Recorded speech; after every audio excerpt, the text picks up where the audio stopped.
믿음의 소망의 기도가 삶 속에 이루어지도록 성령께서 인쳐 주시기를 함께 기도합시다. 귀로 듣고 마음으로 행하여 손으로 나타나는, 마음으로 믿고 입으로 시인하여 우리의 삶 속에 그대로 재현되어지는 그런 믿음의 순종의 아름다운 은혜가 충만하게 되기를 간절히 바랍니다. 이 아침 다시 한번 골로새서 3장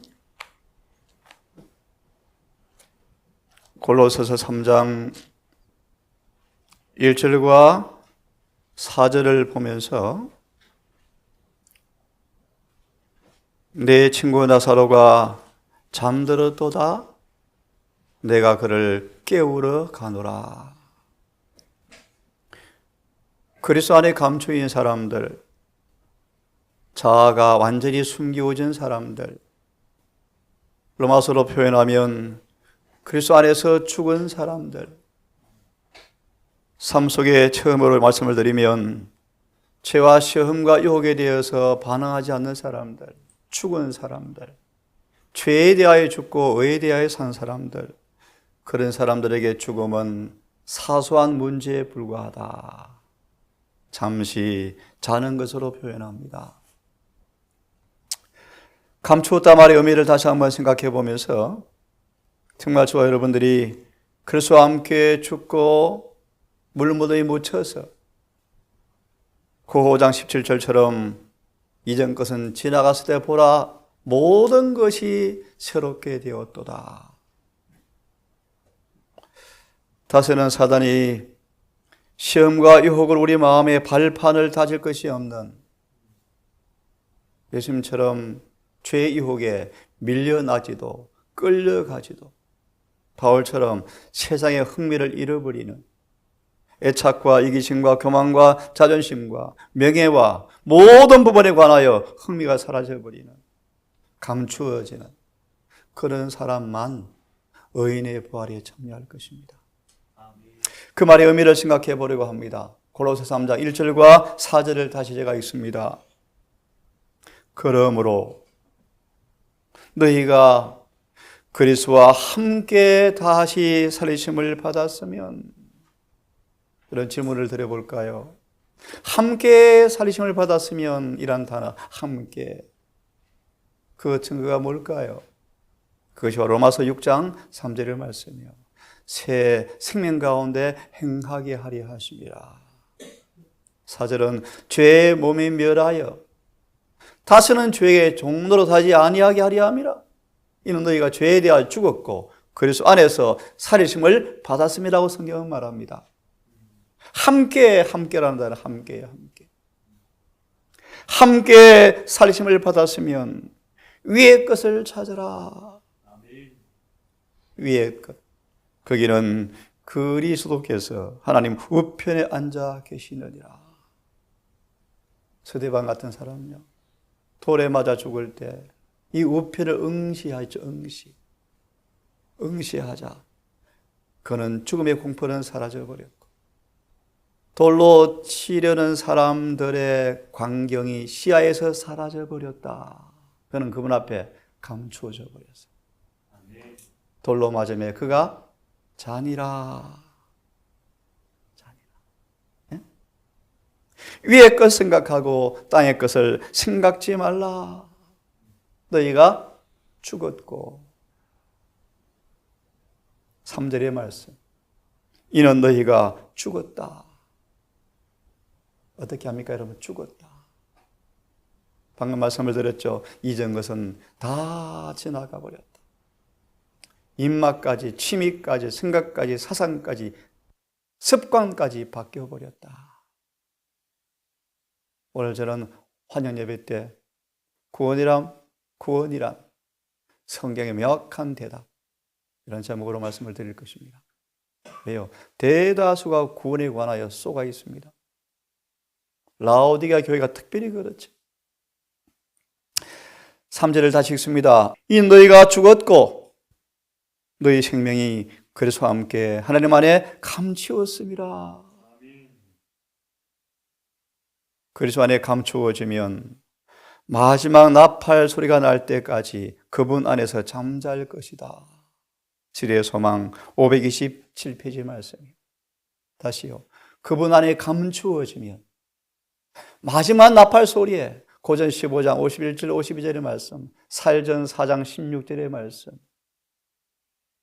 하늘에 재림의 날과 시간이 공포되어지고 무지개가 나타나고 은약궤가 나타나고 천천만만의 천사와 함께 예수께서 아버지 영광으로 오시는 그날 공중에 머무시면서 마지막 지진이 일어나고 그리고 나팔 소리가 울려 퍼지는데 자던 성도의 무덤이 열리는 의인의 부활이 있을 것입니다. 4절을 보시면 이는 생명이신 그리스도께서 나타나실 때 그때 너희도 그리스도 안에 감추인 사람들 너희도 그와 함께 영광 중에 나타나리라. 사전 4장 말합니다. 그러므로 서로 위로하라. 소망 없는 자들에 관하여 죽음에 대해 슬퍼하는 것처럼 슬퍼하지 말고 그리스도 안에서 잠든 자들을 그와 함께 데리고 오실 그날을 바라보면서 예를 하나 드리겠습니다. 사도행적 512페이지를 펴시면요. 정말 앞으로 우리가 당할 시련의 위기 앞에 한 정인의 모습을 보면서 위로와 용기를 먼저 얻는 시간 되기를 바라면서요. 512페이지 마지막 문단을 보시면 여기에 죽음 앞에 그리스도 안에 완전히 감추어진 사람들의 간증이 있습니다. 512페이지 마지막 문단, 그리스도의 희생으로 속량함을 받고 그분의 피로 씻음을 받아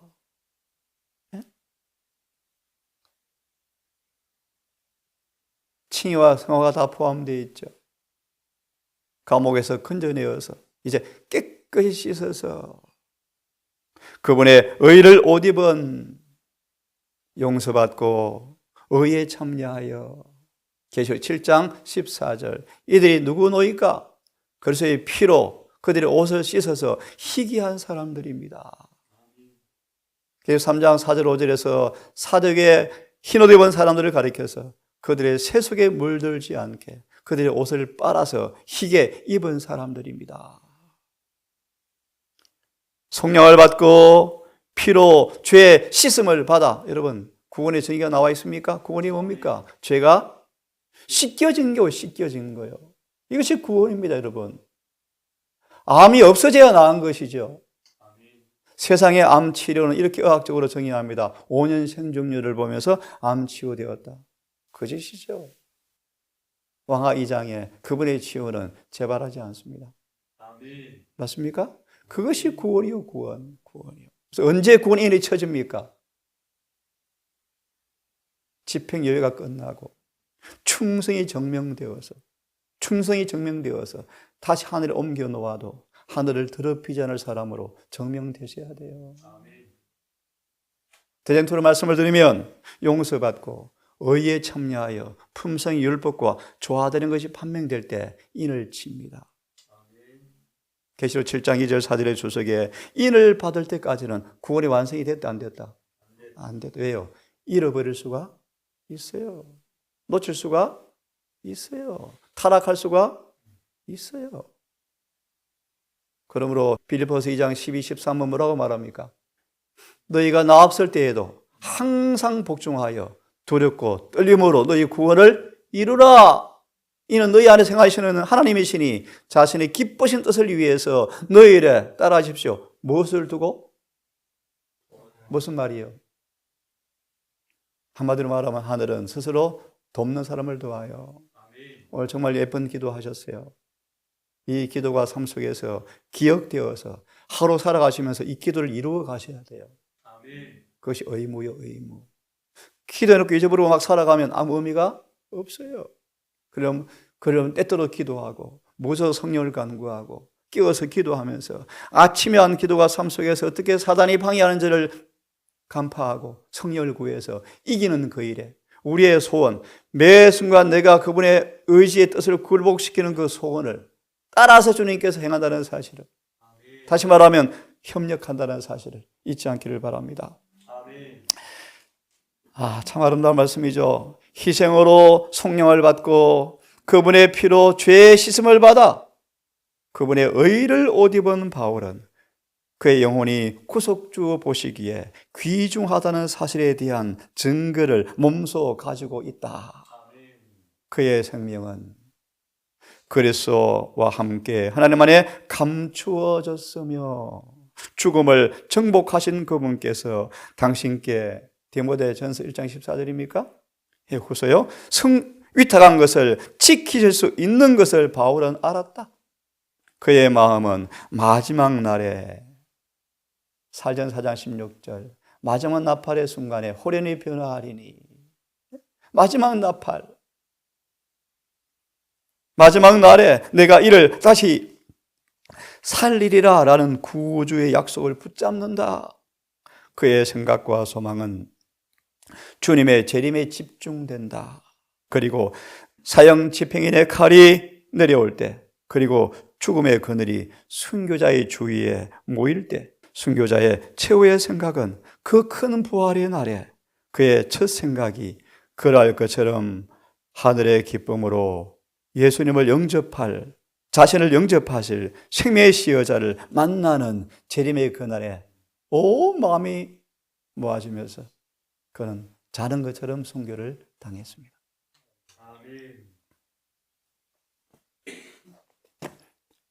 시대의 소망의 527페이지를 보았습니다.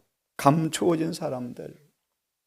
이 말씀을 아주 여실히 표현한 말씀이 있습니다. 잘 아시죠? 갈라디아 2장 20절을 펴시기 바랍니다. 함께 읽겠습니다.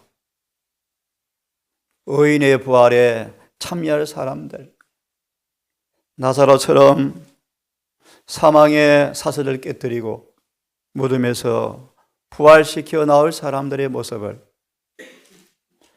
감추어졌단 말의 의미가 무엇인가를 잘 표현하는 말씀이 갈라디아 2장 20절입니다. 함께 읽습니다. 시작.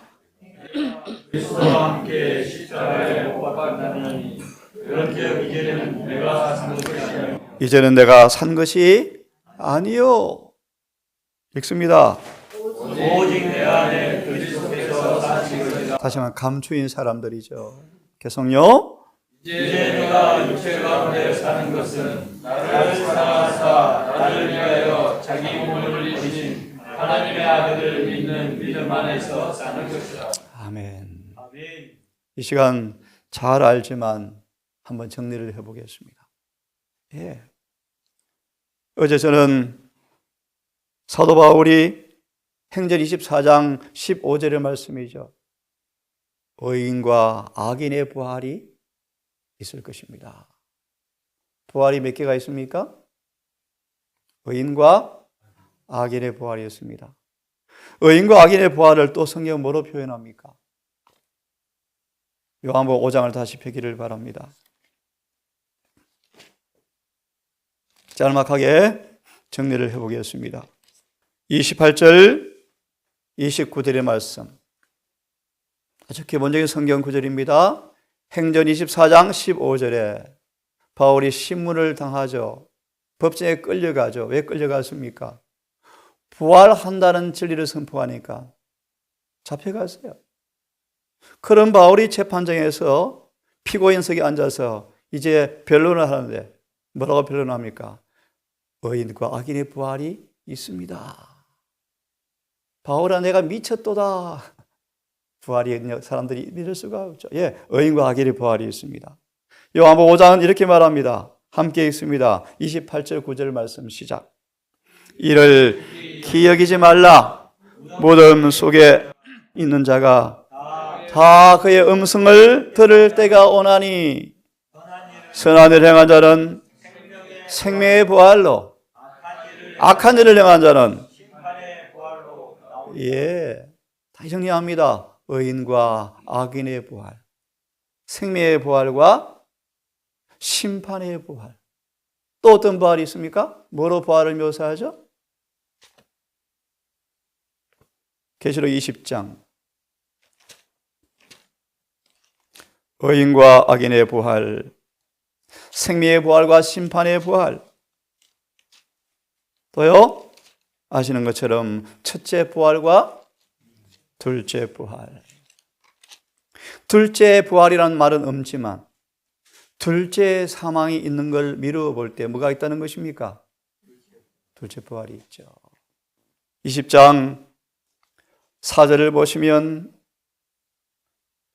구원받은 성도가 천년기 동안 주님과 더불어 왕노릇할 때 이제 그 천년기가 끝나고 5절에 그 나머지 죽은 자들은 천년이 차기까지 살지 못하더라.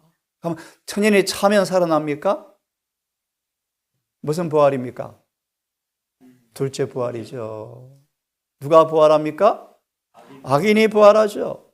그런데 천년이 차니까 둘째 부활이 있는데 5절에서 이렇게 표현합니다. 이는 첫째 부활이라. 6절. 첫째 부활에 참여한 사람들은 이들이 누굽니까? 4절에 수많은 목배임을 당한 선교자들이 첫째 부활에 참여해서 어디 가 있는 것입니까?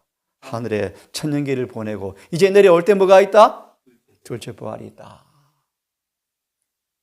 6절. 이 첫째 부활에 참여한 사람들은 복이 있고 거룩하도다. 얼마나 영광스러울까요? 예?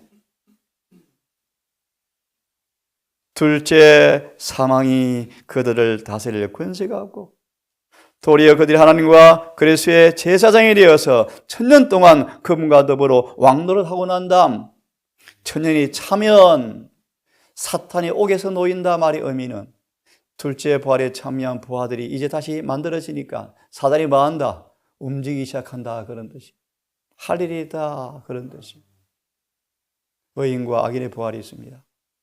생명의 부활과 심판의 부활이 있습니다. 첫째 부활과 둘째 부활이 있습니다. 첫째 사망과 둘째 사망이 있습니다. 그렇죠? 이왕표서니까 20장 주석을 좀 보시면 20장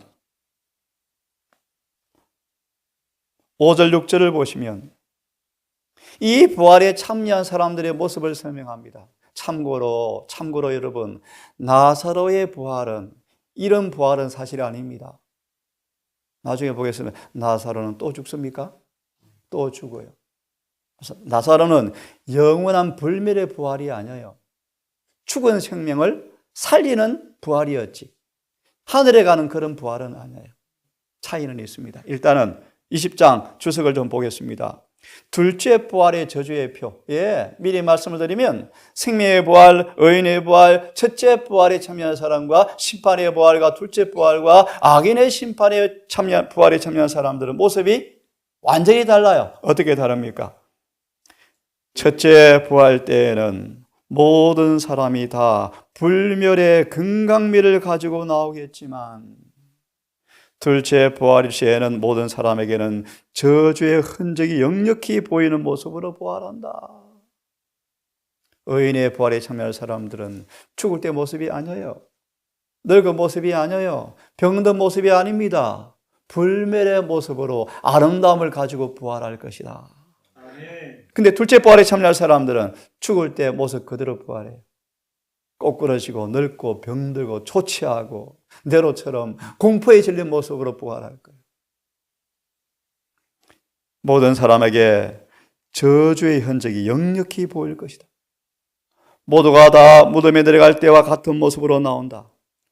홍수전에 살았던 사람들은 거인 같은 형상으로 나올 것이다. 키가 얼마나 큰지요. 얼마나 퇴화했는지, 얼마나 타락했는지, 얼마나 지적으로 타락했습니까? 그죠? 그들의 키는 지금 사람보다 2배는 좋게 되고, 2배는 좋게 되고, 홍수 전에 사람들이 몇 년을 살았습니까, 보통? 1000년을 살았죠, 1000년. 900년, 800년을 살았죠. 생명력이 타락하여 생명과를 안 먹었지만, 생명이 엄청 길었죠. 근데 우리는 지금 기껏 균형이 잘 잡혀 있다. 홍수 후에 세대가 지남에 따라 키가 작아져 왔다. 얼마나 작아졌습니까? 네? 그래서 부활이 얼마나 우리에게 소망입니까? 그래서 오순절 이후에 핍박이 올 때요, 죽음을 두려워하지 않았습니다. 그래서 베드로서 1장의 말씀처럼 부활의 산 소망으로 너무 기뻐하면서 순교를 당했죠. 우리에게 앞으로 그런 일이 올 거예요. 마지막 순교가 올 거예요. 참고로 고전 15장을 다시 펴십시오.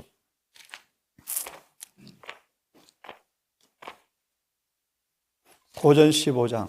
부활에 관한 말씀을 조금만 정리하고 다시 마칩니다. 15장 6절을 보시면, 4절과 6절을 보시면 3절부터 보면 좋겠네요. 성경대로 주님께서 죽으시고 성경대로 사흘 만에 살아나시고 성경대로 5절 게바에게 보이시고 먼저 보이시고 12 제자에게 또 보이시고 6절 500명에 보이시고. 그래서 15장 6절에 이렇게 주석합니다. 불멸화된 거룩한 사실들. 예수의 부활은 너무 뭐하다? 과학처럼 확실하다. 성경대로 죽으시고 성경대로 부활하시고. 이걸 유대인들은 4,000년간 연습해 왔죠. 4,000년간 유월절 요제절을 통하여. 그죠? 정확하게 1월 14일, 정확하게 1월 16일, 정확하게 1844 10월 22일 하늘 지성소. 성경대로 부활은 불멸의 교리가 되었다. 네? 다시 돌아와서요, 15장 20절 19절을 읽습니다. 만일 그리스도 안에서 우리가 바라는 것이 이 생뿐이라면 모든 사람 가운데 우리가 더욱더 불쌍한 사람들이라. 그러나 이제 그리스도께서 죽은 자 가운데서 다시 살아 잠자는 자들의 첫 열매가 되셨도다.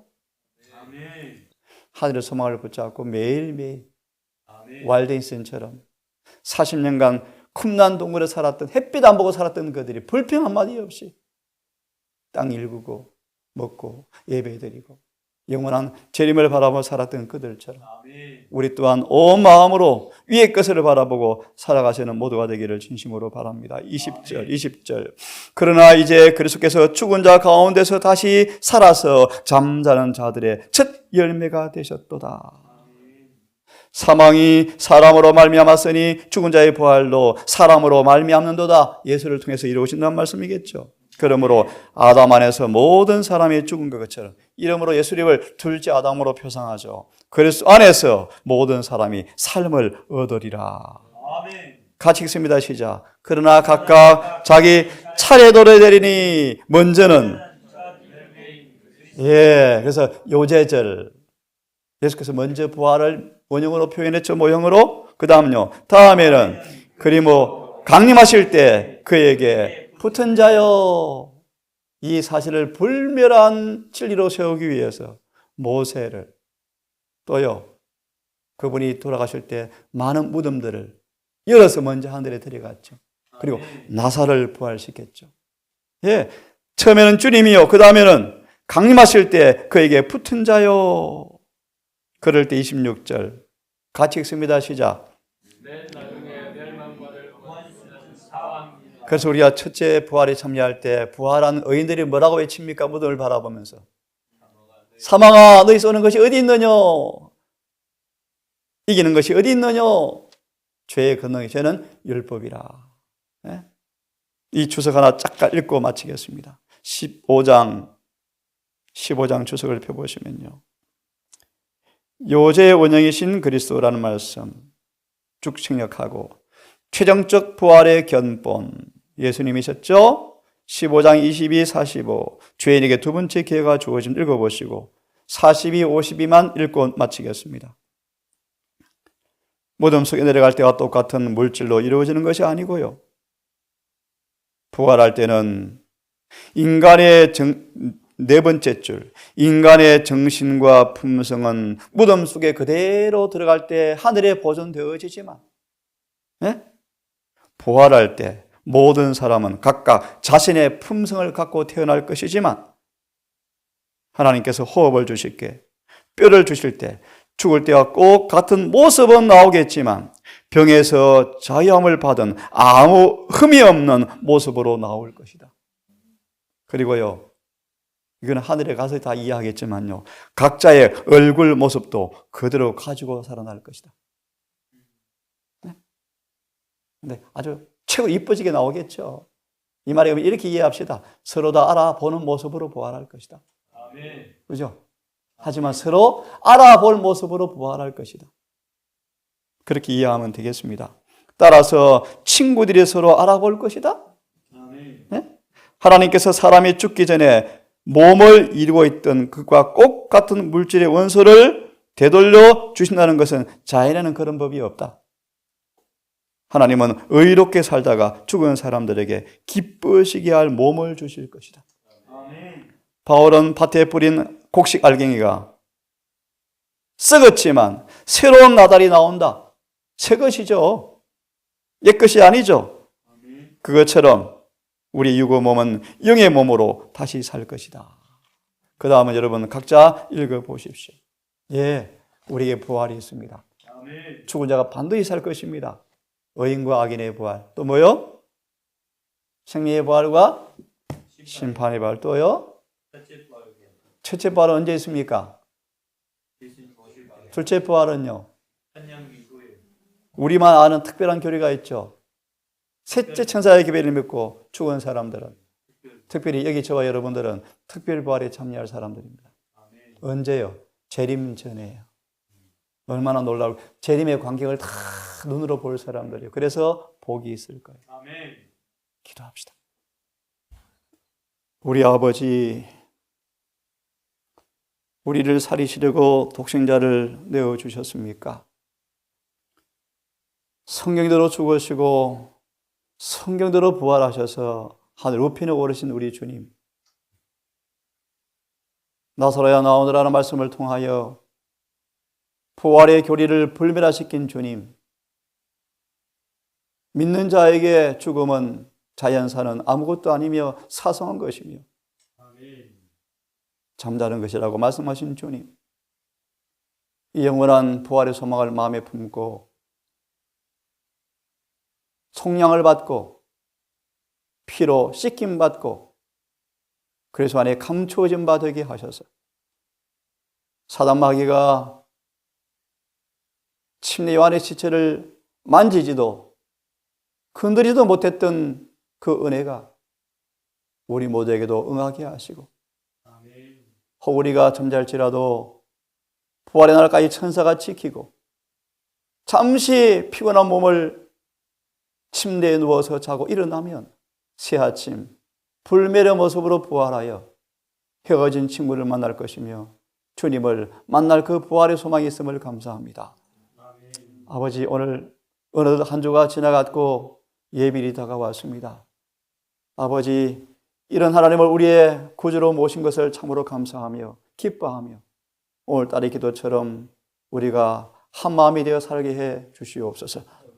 특별히 연락하신 어르신들 기억하셔서 이 부활의 소망을 꼭 붙잡고 사도 바울처럼 그런 순간에 온다 할지라도 기뻐하며 행복해하며 편안히 쉴 수 있도록 자비를 베풀어 주시옵고, 특별히 동산에 여의찬 병마로 신음하는 주의 종들을 기억하여 주셔서 큰 긍휼 안에서 위로 얻고 용기 얻게 하시고 끝까지 견고하여 흔들리지 아니하고 믿음 안에 굳게 설 수 있도록 주여 붙들어 주시옵소서. 예수님의 이름 의지하여 기도드리옵나이다.